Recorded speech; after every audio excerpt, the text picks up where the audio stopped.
Fala galera do canal Vamos Focar! Eu sou Edivaldo Nascimento, o seu professor de Biologia.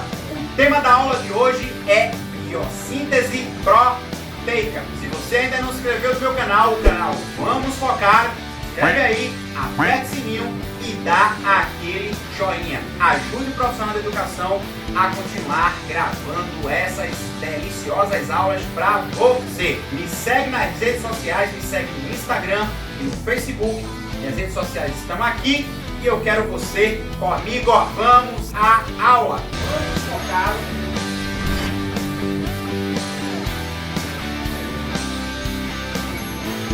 Beleza, galera, vamos lá. Biossíntese proteica. É óbvio que para você entender o processo de biossíntese proteica, você precisa assistir a minha aula sobre os ácidos nucleicos, tá? Porque lá eu faço justamente o embasamento do mecanismo de ação do DNA. Mas para dar uma lembradinha, você precisa compreender que o DNA é considerado a molécula da vida porque ele comanda o processo de produção de proteínas. E é isso que você vai entender aqui comigo hoje, como é que acontece esta bendita biossíntese proteica. A biossíntese proteica acontece em duas etapas. A primeira etapa é a etapa que nós chamamos de transcrição e acontece no núcleo celular.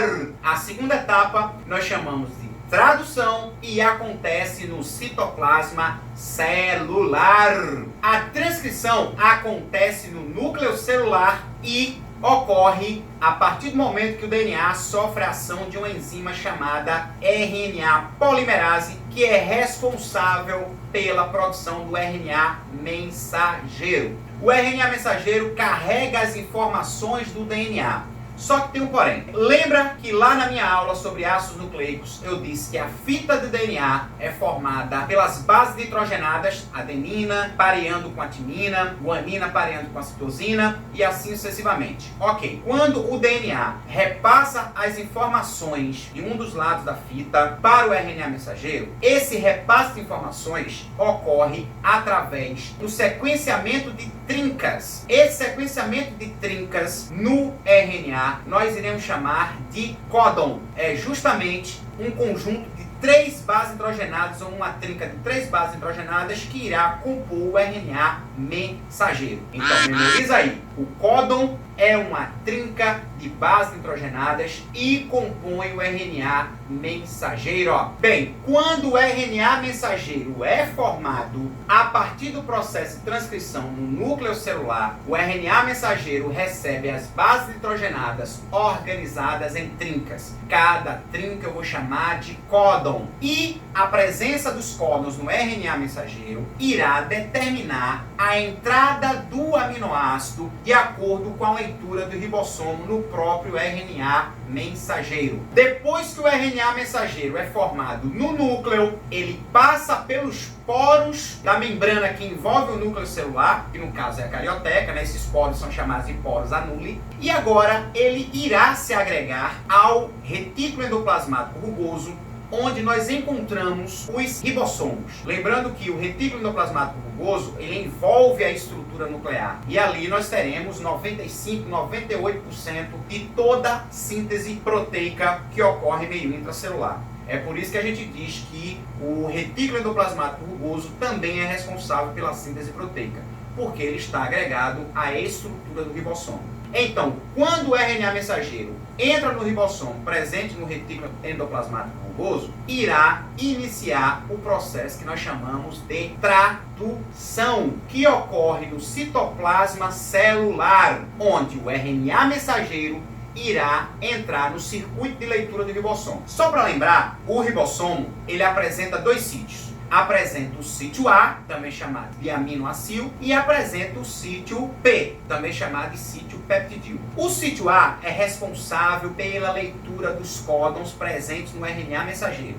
E o sítio P irá receber os aminoácidos e fazer a montagem da cadeia polipeptídica aminoácica ou peptídica da proteína. O que é que irá acontecer durante o processo de tradução? Como eu já falei, o RNA mensageiro entra no RNA ribossomal, especificamente no circuito de leitura, e o sítio A começará a leitura dos códons. Só que você tem que entender que o RNA mensageiro, quando chega para o processo de tradução, ele já estará pronto para ser traduzido, porque todos os introns, ou seja, aquela porção não codificada, já foram excluídos, ficando somente os exons, que serão as porções traduzidas pelo sítio A do RNA ribossomal, tá? Ou do ribossomo especificamente falando. Com a leitura do sítio A do primeiro códon, o que é que irá acontecer? O sítio A irá chamar um primeiro RNA transportador,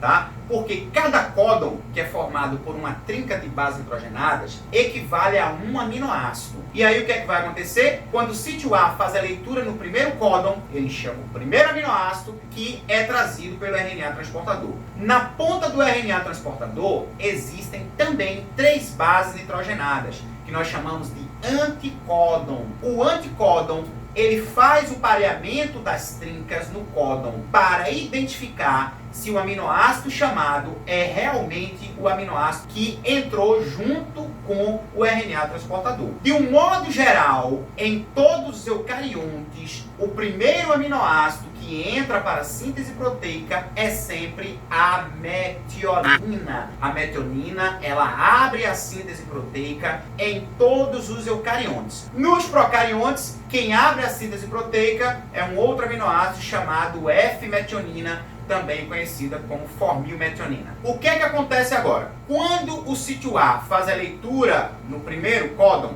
entra um RNA transportador, deixa o aminoácido. Se o aminoácido realmente for reconhecido com relação a esse códon, o que é que irá acontecer? O ribossomo se desloca na fita do RNA, fazendo a leitura do próximo códon. E o transportador que estava com o aminoácido no sítio A, agora pula para o sítio P. No caso, a metionina pula para o sítio P, onde ela irá esperar o próximo aminoácido.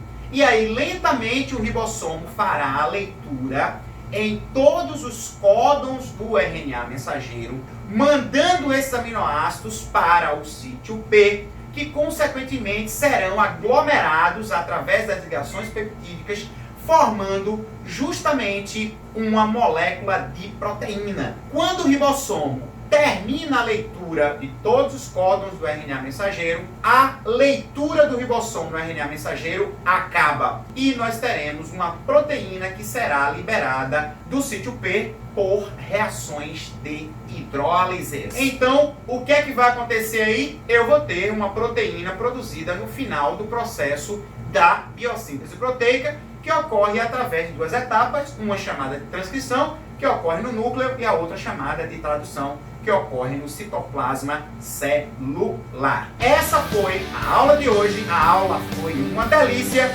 Eu sou Edivaldo Nascimento, o seu professor de biologia.